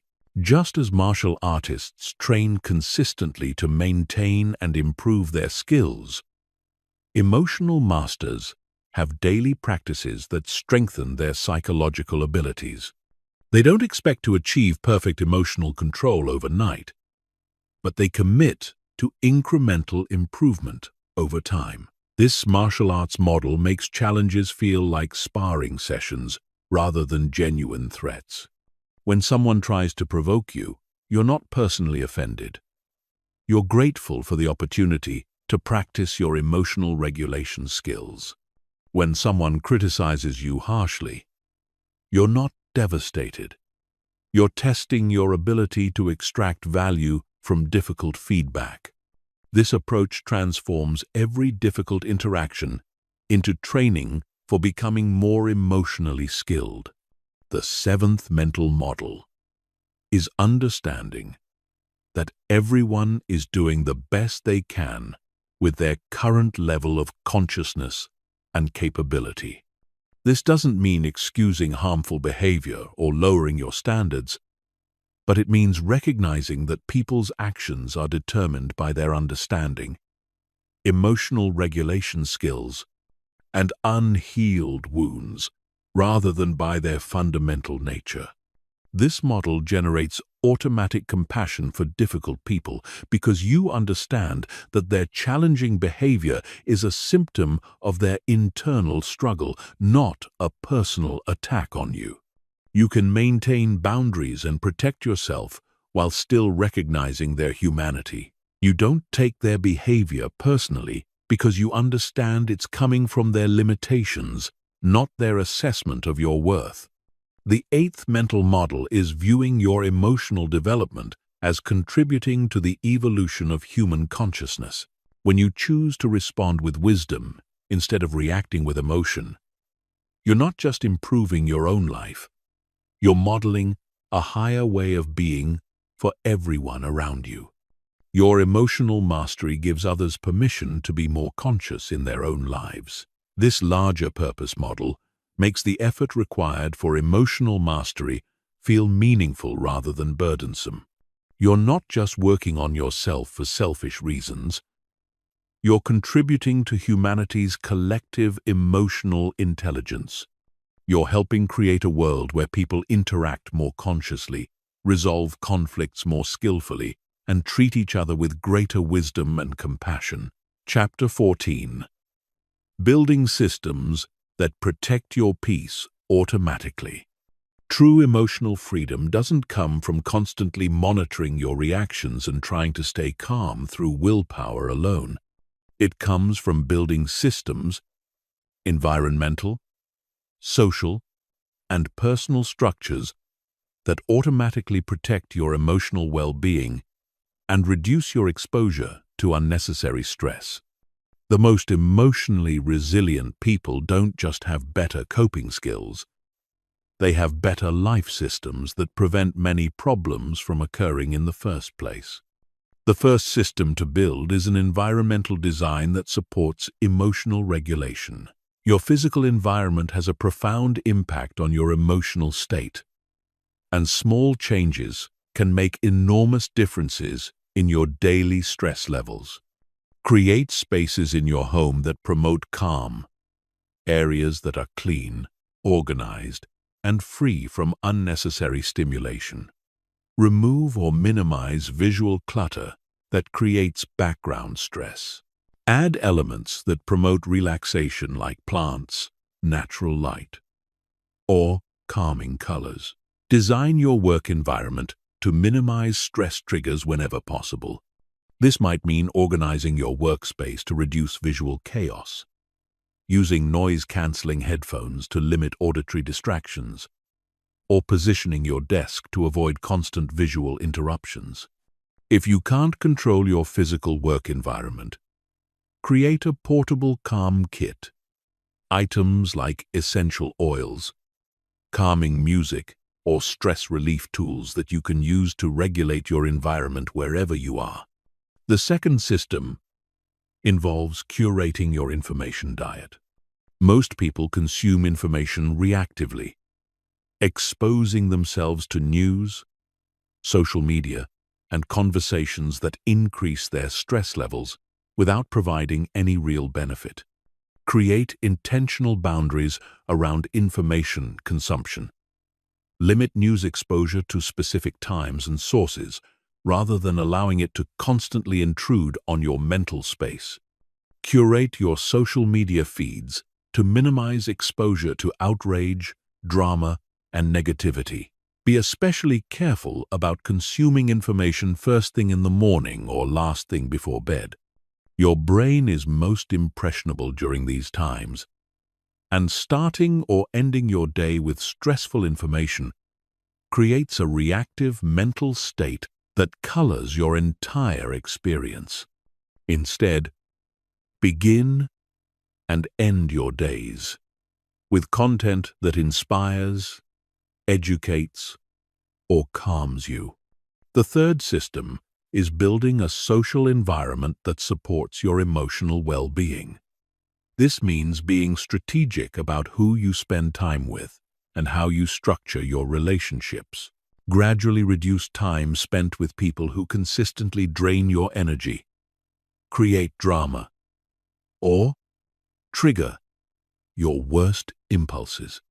This doesn't necessarily mean cutting people out completely, but it does mean being intentional about when, where, and how you interact with them.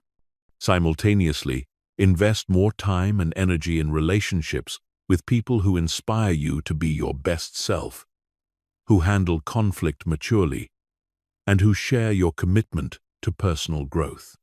These relationships become a source of strength and stability that helps you handle difficult people in other areas of your life. The more surrounded you are by emotionally mature people, the less reactive you become to the immature behavior of others. Create clear boundaries around your time and energy. Learn to say no to requests, invitations, and commitments that don't align with your values or goals. Most people-pleasing behavior stems from guilt about disappointing others. But saying yes to everything means saying no to your own well-being and important priorities. Practice responding to requests with phrases like, "Let me check my calendar," and "get back to you," rather than automatically agreeing to everything. The fourth system involves building buffer zones around stressful situations. Instead of rushing from one challenging situation to another, create transition time that allows you to regulate your emotions and reset your energy. If you have a difficult meeting scheduled, build in 15 minutes afterward for breathing, journaling, or other regulation practices.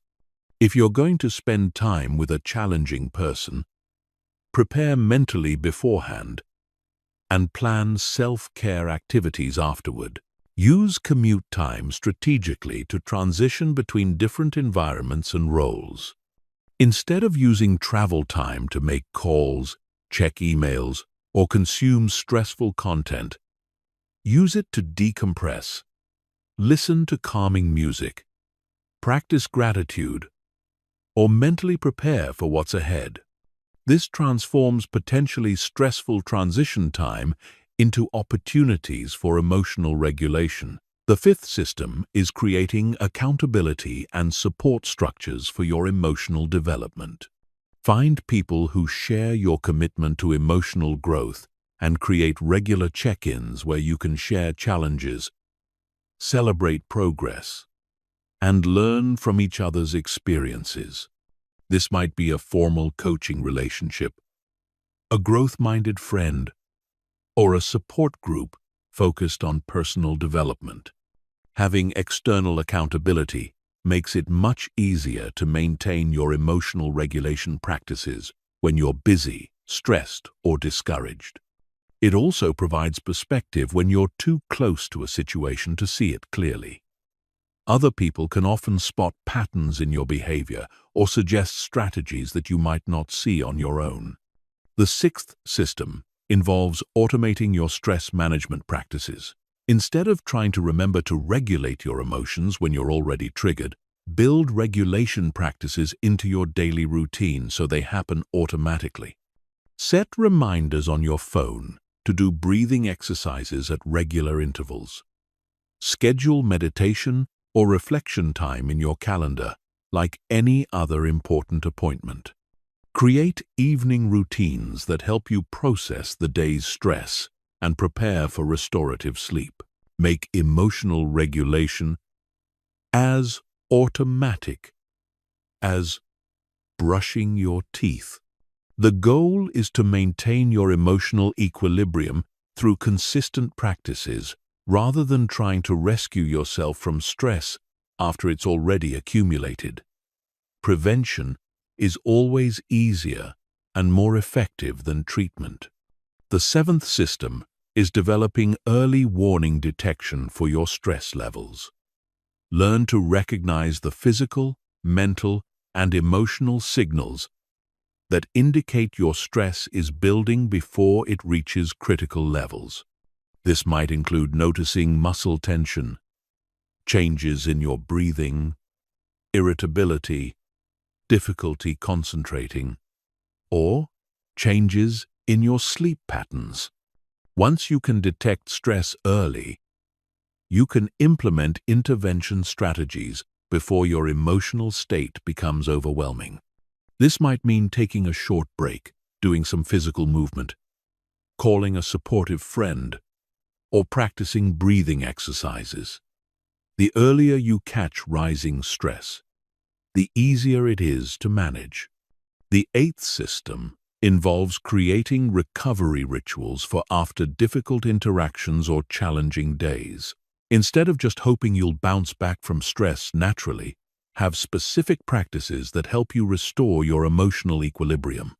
This might include physical exercise, spending time in nature, creative activities, spiritual practices, or connecting with supportive people.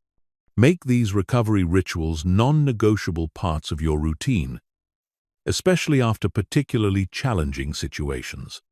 Treat emotional recovery with the same seriousness you would treat physical recovery after intense exercise. Your emotional well-being requires intentional restoration, not just time passing. The ninth system is building financial and practical independence that reduces your vulnerability to emotional manipulation. When you're financially dependent on someone, it's much harder to maintain boundaries with them. When you lack practical skills or resources, you're more likely to tolerate poor treatment because you need other people's help. Invest in developing skills, building financial reserves, and creating independence in areas where dependence makes you vulnerable to mistreatment. This isn't about becoming completely self-sufficient, but about having enough autonomy to make choices based on what's healthy rather than what you can afford or manage. The final system is regularly updating and refining all your other systems. What works for you now might not work as your life circumstances change, as you grow and develop, or as you encounter new challenges. Schedule regular reviews of your emotional well-being systems to assess what's working, what needs adjustment, and what new strategies you might need to develop. Remember that building these systems takes time and experimentation. Start with 1 or 2 areas and gradually build more comprehensive support structures for your emotional well-being. The goal isn't perfection, but rather creating a lifestyle that naturally supports emotional regulation and reduces your exposure to unnecessary stress and drama. Chapter 15. Integration. Becoming unshakable in all areas of life. The ultimate goal of mastering emotional triggers isn't just to stay calm during conflicts or handle difficult people more effectively. It's to integrate these skills so completely into your life that emotional mastery becomes your natural way of being in the world. When you reach this level of integration, you don't have to think about staying calm or remember to use techniques. Responding with wisdom instead of reacting with emotion becomes as automatic as breathing. True integration means that your emotional mastery serves your larger life vision rather than just helping you cope with problems. The skills you've developed for handling difficult people become the same skills that help you pursue ambitious goals, build meaningful relationships, lead others effectively, and contribute something valuable to the world. Your ability to stay centered under pressure becomes a competitive advantage in every area of your life. In your career, emotional mastery transforms you into someone who thrives under pressure rather than being overwhelmed by it.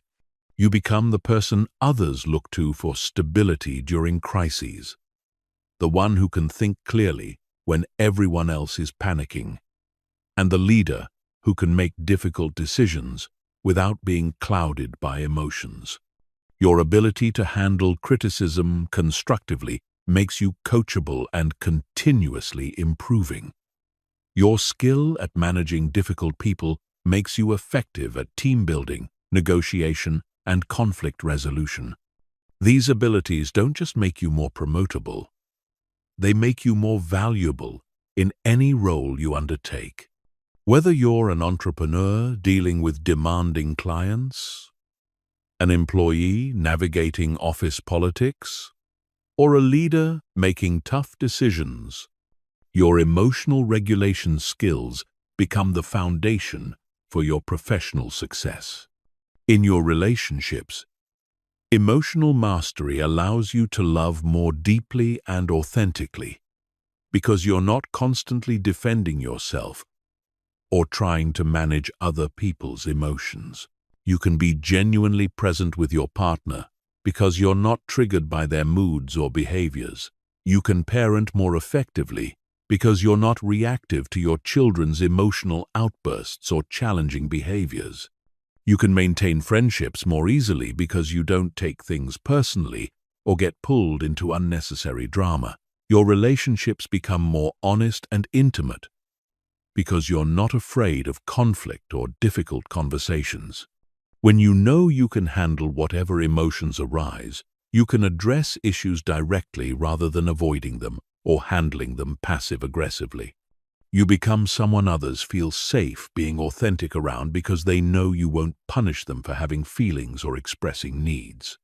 In your personal growth, emotional mastery accelerates your development in every area because you can learn from any experience without being derailed by the discomfort of facing your limitations. You can receive feedback without becoming defensive. You can attempt challenging goals without being paralyzed by fear of failure. You can take risks without being controlled by anxiety about others' opinions. Most importantly, you can face your own shadow, the parts of yourself you don't like or want to acknowledge, without being overwhelmed by shame or self-judgment. This radical self-acceptance paradoxically becomes the foundation for authentic change, because you can see yourself clearly without the distortion of defensive reactions. The integration process requires understanding that emotional mastery is not a destination but a continuous practice. There will always be new triggers to discover, deeper levels of regulation to develop, and more sophisticated challenges that test your skills. The difference is that instead of being discouraged by ongoing growth opportunities, you become excited by them. Each new trigger becomes a chance to refine your skills. Each difficult person becomes a teacher offering you specialized training. This growth mindset transforms your entire relationship with challenge and difficulty. Instead of hoping for an easy life where nothing ever triggers you, you develop confidence that you can handle whatever life presents. You stop trying to control external circumstances and focus entirely on developing your internal capabilities. This shift from external control to internal mastery is the essence of true emotional freedom. The integration process also involves recognizing the ripple effects of your emotional mastery on everyone around you. When you stop being reactive, you give others permission to be less defensive. When you handle criticism gracefully, you model emotional maturity for your children, employees, and peers. When you stay calm during conflicts, you create space for real dialogue and resolution rather than just emotional venting. Your emotional mastery becomes a gift you offer to every relationship and situation you enter. You become a calming presence in chaotic environments, a voice of reason in emotional storms, and a source of stability in uncertain times. This influence doesn't come from trying to control or change others. It comes naturally from embodying the principles you've learned. The final aspect of integration is understanding that your personal emotional mastery contributes to the larger evolution of human consciousness. Every time you choose to respond with wisdom, instead of reacting with emotion, you're contributing to humanity's collective emotional intelligence. You're helping to create a world where people interact more consciously, resolve conflicts more skillfully, and treat each other with greater dignity and respect. This larger purpose gives meaning to all the effort you've invested in developing emotional regulation skills. You're not just working on yourself for personal benefit. You're modeling what's possible when human beings commit to growing beyond their automatic patterns and reactive impulses.